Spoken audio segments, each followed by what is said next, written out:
I'm Marco, and this talk is about iOS Wi-Fi and some Sandbox topic. So a little bit about me, very briefly. My name is Marco Grassi, and I'm a member of Keen Security Lab of Tencent. And previously we were known as Keen Team. And my main focus is iOS, Android, macOS, and in particular sandboxes. And also recently I'm doing a little bit of virtualization. In the last 2 years, I've been member of some Point1 teams for macOS, iOS, and VMware. And if you want to follow me on Twitter or stay in touch, my Twitter handle is Marco Grass. What about Tencent Keen Security Lab? We were previously known as Keen Team, and we are a white hat security researcher. And we usually compete in Point1. And we are based in Shanghai, China. And our blog, English blog, is at that link, and our Twitter is that one. And if someone is interested in joining, please ping me. So a high-level agenda, quite traditional, let's say, some introduction, and then we will check some bugs and some more technical topics, and then make some conclusions. So some introduction on how this research was done and why. So back in 2015, I joined Keen Lab. And there was mobile Point1, so I started looking to work on the iOS category. And in 2014, for mobile Point1, there was the Wi-Fi category. So for 2015, it was natural that I started considering it and to evaluate alternative attack surface compared to the regular PON, like the malicious link in the browser. At that time, there was iOS 9. Unfortunately, the mobile Point1 2015 was cancelled, the official one.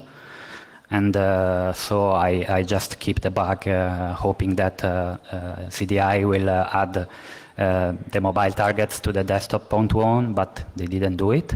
So after the desktop Point1, I just disclosed the bug, since there was no point in keeping them longer.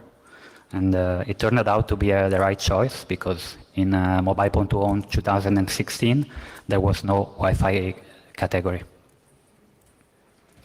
So the rules last year changed, and in 2016, mobile Point1, the only allowed way to attack an iOS device was through a malicious URL that will be open in mobile Safari. And last year, it was not possible to touch the Wi-Fi or Bluetooth or whatever. And from this malicious URL, you have either to steal some sensitive data or install an application. And that's sad, because in 2014 and the previous year, there were more targets, such as proximity network or baseband. So some previous related research on iOS and Wi-Fi. It was targeted in 2015 by Mark Dodd at RacksCon, and he made a great presentation on AirDrop as a target. And I really suggest you to check his slide and research, because it's very interesting. So what about Wi-Fi on iOS? Maybe you noticed that there is something called the captive portal. And for example, when you are at Starbucks or at the hotel at Marina Bay Sands, when you join a Wi-Fi, what happens? Well, a captive portal pop-up is bring to the front of the user automatically without clicking anything. And that seems a promising target, because it's rendering HTML content. And I find it interesting that on iOS, this procedure is automatic when you join a Wi-Fi. But on Android, usually it's not, except some customization or something like that. You have to click a notification to sign in to the Wi-Fi. A little bit of curiosity. It's funny because in the last WikiLeaks, in the Vault 7 dumps, there was also some bit of information about the iOS captive portal, and I found that interesting. So what about captive portal on iOS? How does it work? As a user experience, you see a UI that pop up when there is a captive portal system in the network, and this UI is called websheet.app. And websheet.app is a system application, and it resides in the application folder, as you can see in the screenshot. And but how does it trigger? So when you join a Wi-Fi network, your device will make a request to a predefined URL to see if it's reachable. And this URL is captive.apple.com/hotspotdetect.html. And actually, also other devices made similar procedure, like Google queried their own server to see if they are reachable. And if the server is reachable, it will return to you normally this HTML content, like success, title success, body success. And but if something happened to the connection, such as a redirect or a different HTML content is returned, then WebSheet will be prompted to the user, showing the HTML content or the redirect in order to make the user log in into the Wi-Fi. So very bad drawn schematics. It's about this is a regular Wi-Fi without any captive portal. So your device will ask captive.apple.com for hotspot detect, and if the Apple server is reachable, then it will return a HTML page with success in it. It means that the network is unlocked and your device is good to go. There's no need to make you log in into a captive portal. What happened with a captive portal appliance? Your device will ask for hotspotdetect.com on captive.apple.com, and the captive portal device will not make you reach the internet because you didn't log in. So it will send you a redirect or different HTML content, and this content or redirect will be rendered in websheet.app and make you log in. So websheet.app use a web view internally and doesn't have the GIT because it lacks of the entitlements. And but still, it's a WebKit, so it has bugs and can be used for initial code execution. So that's roughly the plan of attack. First, we want to create a malicious Wi-Fi network, create a fake captive portal device in order to exploit this behavior of triggering the WebSheet application, and we can serve an exploit with it. So how do you create a malicious Wi-Fi network? Well, it turns out to be pretty simple, and your most easy way is probably to use a Linux machine because there is a lot of stuff already made. Ubuntu is fine, and you just use a Wi-Fi dongle that can go into access point mode, and just pick a Wi-Fi dongle for word driving, and they work fine. Then you need DHCP and some other network stuff, like to make everything work correctly. And then you need something to man in the middle or redirect or have some control of the network in order to hijack this request. And I use man in the middle because it's in Python and it's easy to script and make return what you want. So in this way, we can serve arbitrary content into WebSheet.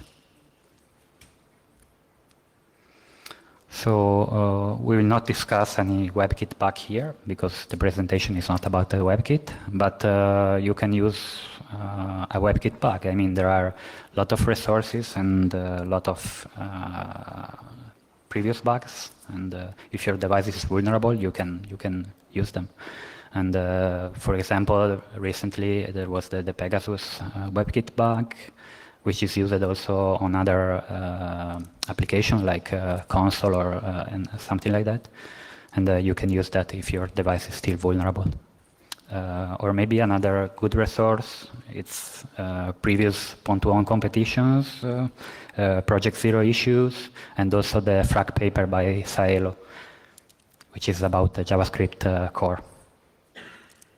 So just redirect to or return the exploit to render it in WebSheet and get the code execution inside the WebSheet. So, but now, where do we have code execution? Well, if you know iOS, you know that like a very important pillar of iOS security is the sandbox. So the first thing you should do usually is to evaluate the sandbox profile of that context. And turns out that Apple, of course, think about it, about this. Since WebSheet is rendering untrusted content, it's also running in a very tight sandbox. And in fact, this sandbox is almost like the mobile Safari renderer process sandbox, because they are both processing untrusted data. So it makes sense to sandbox it as much as possible. But notice that I say almost because there are slight differences, and we will check them later. So WebSheet lacks of dynamic code signing because performance were not critical in that context. So there is no way, there is no need of a GIT page to speed up the content. So as you may know, iOS have the code signing, so you cannot run your stuff if there is no RWX page for the GIT. So you will have to reuse existing code. So is this attack vector new or unique? Of course not. It was already used in other contexts, and the first that come to my mind because it's recent, it's the Nintendo Switch. And basically, the Nintendo Switch supports basic captive portal functionality, and it can be used to open a WebKit on the Nintendo Switch. And it turns out that until 2 days ago, the Nintendo Switch was vulnerable to the Pegasus bug. So a lot of some people online make code execution inside that. And it's funny because also this one lacks of GIT. And yeah, I would like to thank Luca for the picture. So after getting initial code execution, usually what do you do? Well, usually you try to escape the sandbox because you are confined in a limited environment. You cannot do much. So the main targets, reasonable targets for sandbox escape are user mode privilege process or kernel. So you can either use user mode sandbox escape bug in a privileged process or a kernel bug. So what about user mode bugs? Well, like I mentioned before, we use in mobile Pon2On, we had 2 user mode bugs, and we successfully bypassed the mobile Safari sandbox. Or you can use something else. So in 10.2, I got this CVE from Apple that there was a sandbox problem from WebSheet, and it says that a sandboxed process may be able to escape the sandbox. And let's see that problem. So CVE 2016-7630, it's about the WebSheet, like the advisory was saying. Like I said before, this WebSheet have a similar sandbox profile to the web content process, which, by the way, is the separate process in which the mobile Safari application will render your web content. They are similar. They can access the same service, same drivers. So for our purpose, they are basically equivalent. So I'm not showing these two Sandbox profiles because they will take like 30 slides. And the real difference is that entitlements are quite different. So entitlements on iOS, they are basically similar to Android permission. They express capabilities, and they are inside the binary. It's not like InfoPLIS that is external. And so let's take a look at WebSheet entitlements. The first thing it caught my attention. It's that it has unrestricted access to the managed configuration, which is an interesting functionality that we will explain in the next slides. And the other very interesting functionality is that it can open sensitive URL, as you can see, and it can do it in the background. And at the bottom, you can see that it's running a custom Sandbox profile named WebSheet. And it also, you can see in the entitlements, it also lacks of GIT, of dynamic code signing, sorry.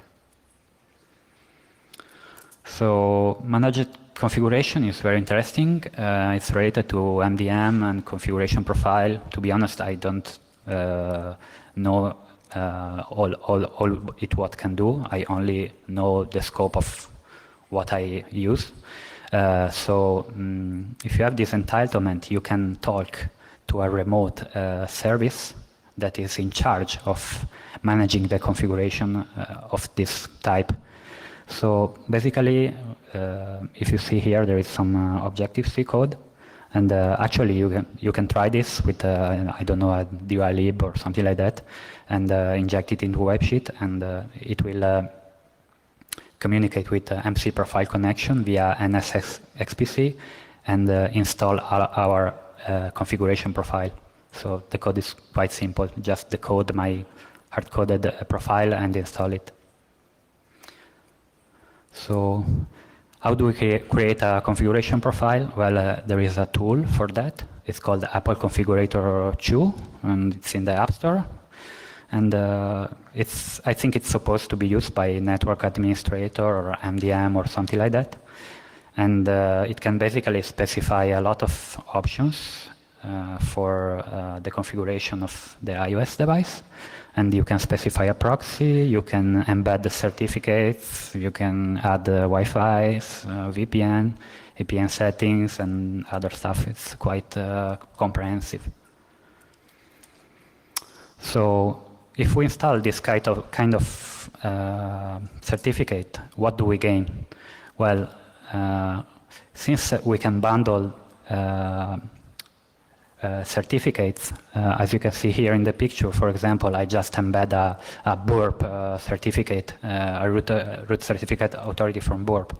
And this root certificate authority will be installed on the device. And so now we can man in the middle not only the HTTP, but also the HTTPS that does not enforce the pinning of the certificate, because the device will trust our malicious certificate. And also we have also some other side effect capabilities, such as specifying the APN and something like that. So it's quite powerful. But we are not really interested into that. What we want to do is to use these new capabilities to get into a less restricted context. So the idea is to jump to another app. But which app should we jump? So on iOS, there is something called the URL schemes and CF bundle URL types. Basically, in your application info list, you can declare some URL that your application is willing to handle.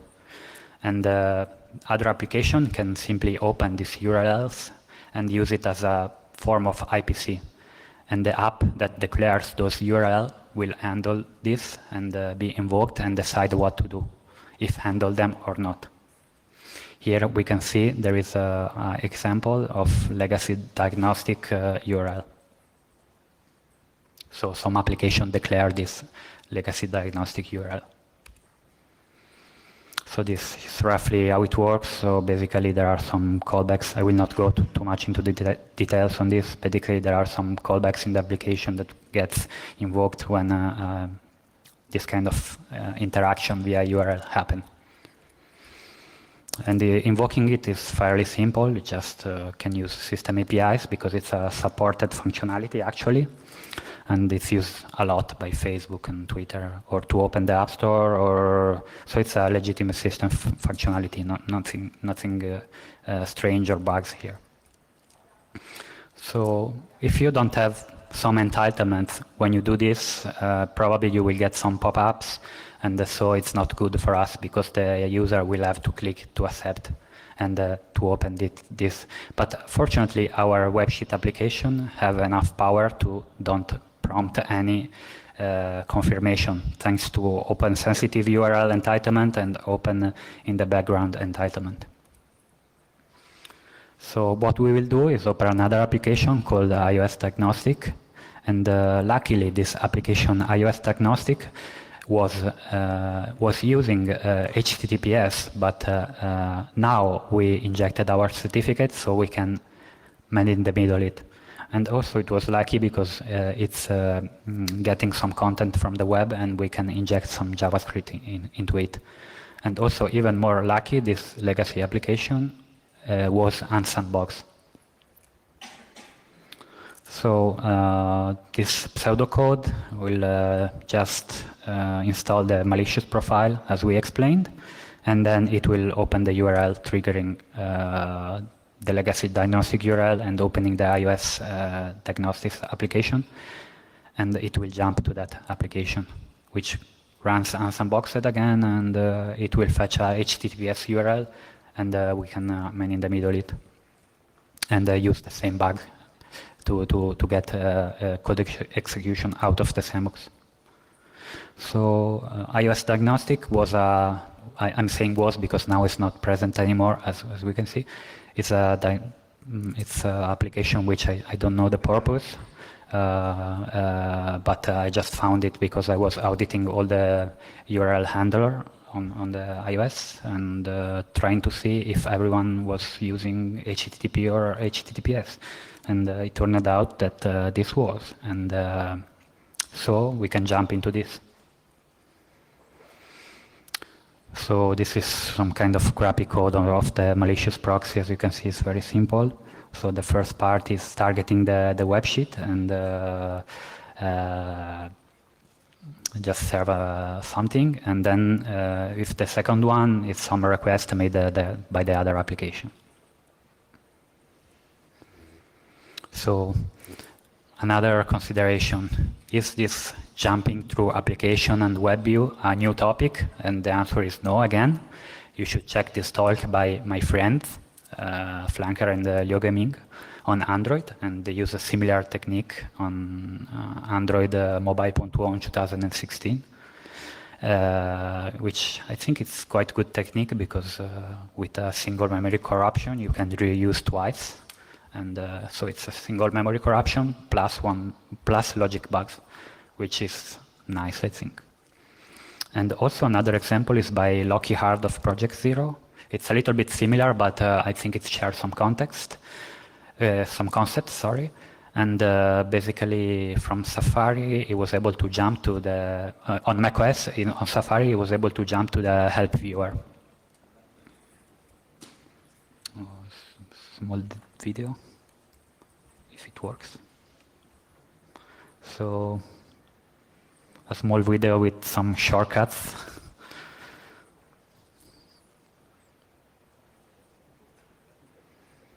So I took a picture of my favorite book.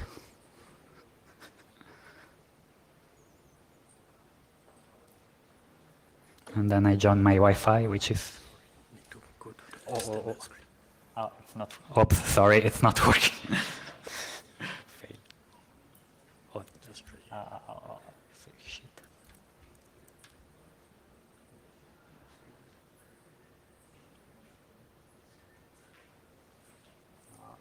That's okay. I think it's okay. Yeah. So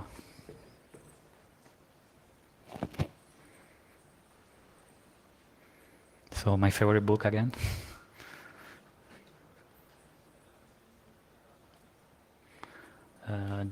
So I will join my Wi-Fi network, Marco123. And you can see web sheet pop-ups automatically, and I don't have to click anything more. And then iOS diagnostic, and then I got the picture.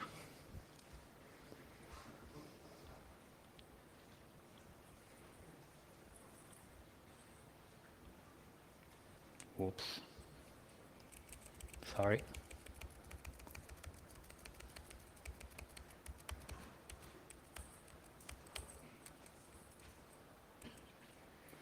So, what changed on Apple side? So in 10.2, now the WebSheet app doesn't allow any more unconstrained access to the managed configuration. They changed the entitlements. And also before, like in iOS 10 beta or something like that, the diagnostic application was removed. So the entitlements are changed. Now there is a different entitlement for the managed configuration, and it's much more strict. As you can see, it's not like a single shot entitlement. Now they separated, like this application can only do the UI installation, which probably requires some user interaction. And then the open sensitive URL have been also, they removed the wildcard for the open sensitive URL, and then now you can open only a preference root Wi-Fi, which is the URL to open the setting application in the Wi-Fi window, and some other one, which I assume it's to open a mobile Safari tab. And like I said, the iOS diagnostic application is totally gone. So let's do some reason and comparison. And so web rendering engine, they have bugs, and we cannot do a lot about them because of the complexity. But we can mitigate this by running everything more Sandbox. And Android, for example, will do this as much as possible. Basically, every application that has a web view, it will run in multi-process mode, which means that untrusted web content will be handled in a separate, isolated process. And actually, in iOS, I found that there is something similar, but I don't think it's very used because maybe of the documentation, it's explained more like instead of like a sandboxing security measure, it's explained more like a performance boost, because you run a web view remotely, and it will have entitlement to do the GIT. So some slides ago, we say kernel, but we didn't talk at all about the kernel. So I just bring some case study. The first one is the bug using 10.2 for the yellow jailbreak. So this bug was affecting from iOS 10 to 10.2, and actually, there are some problems. There are some problems using this bug on 64-bit process because of its nature. So to be honest, I never used it in the WebSheet context of this talk. But anyway, I thought it would be nice to present it as a case study, because it's a very good heap overflow, and it was used in the Yalu 10.2 jailbreak. And also this bug is reachable from any sandbox, so I think it's quite interesting. And I found this bug, I don't remember exactly the period, but somewhere in 2016. And Jan Bier of Project Zero independently rediscovered it and reported. And of course, if you pawn the kernel, also the sandbox is compromised, and the device is compromised. So what about this bug? This bug is in the Mac part of the XNU kernel, And it's inside this trap called the Mac voucher extract utter receipt trap. And for the one that doesn't know what a trap is, it's basically on macOS and iOS, you have regular system calls, and then you have some traps. And basically, they are also system calls, and they can be invoked from user mode. And if you see the function declaration, it has only one argument that represents the argument passed from user mode by the user. So the first thing that this function does is to copy from user space with copy in receipt size into the SZ variable. And then it do some basic check, like that the size is not unreasonably large. And if you look down, there are a big if-else. This big if-else is basically two paths. One is the fast path, and one is the slow path. The fast path will be using the stack, because the stack is faster. But the stack in kernel, you cannot make a very big stack buffers. So it basically checks SZ to see if it's larger than a threshold. If it's smaller, it can take the fast path and use the stack. But if it's bigger, then it will take the slow path, which is the else, and it's where the bug is, in the slow path. If you noticed before, arg's receipt size is using copy in, and this is because arg's receipt size is a pointer, it's not a length. And here, the developer made the mistake to use it as a length, but instead it's a pointer. It's a user mode pointer, so this value will be extremely big normally, and this will heap to heap corruption if we can trigger it. So it turns out that it's quite easy to trigger, and it can be easily and reliably exploited because copy-in have some very nice feature, which is actually it's quite common in kernel in this kind of functions that copy from user mode to kernel mode. Basically, if copy-in encounters a unmapped page, it will stop the copy, but still it would have copied some content. So we can use this fact because our exploitation problem is that the user mode pointer will be unreasonably big number if considered as a length. So we need some trick to bypass this, and thanks to copying is possible.